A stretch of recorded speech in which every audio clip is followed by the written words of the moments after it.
Kwa majina naitwa Vedastus Matayo Manyinyi, ambaye ni mbunge ambaye sasa namaliza awamu yangu ya nyingine katika hii mwaka 2025.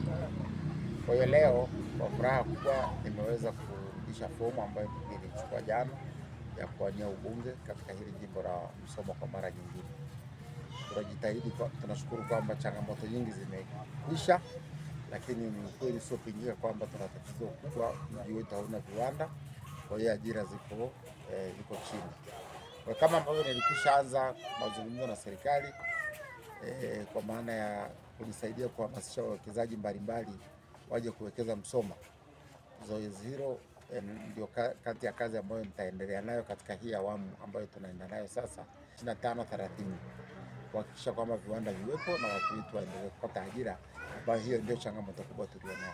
Kipindi hiki cha siasa ni kipindi ambacho ni cha propaganda, kwa hiyo watu lazima wapige hizo propaganda.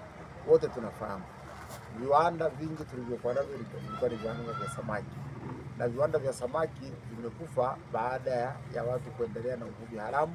Kwa hiyo kumemaliza samaki waliokuwa majini. Ndio maana serikali imekuja na mbadala wa kuanzisha vizimba ili viweze kufufua vile viwanda vyetu.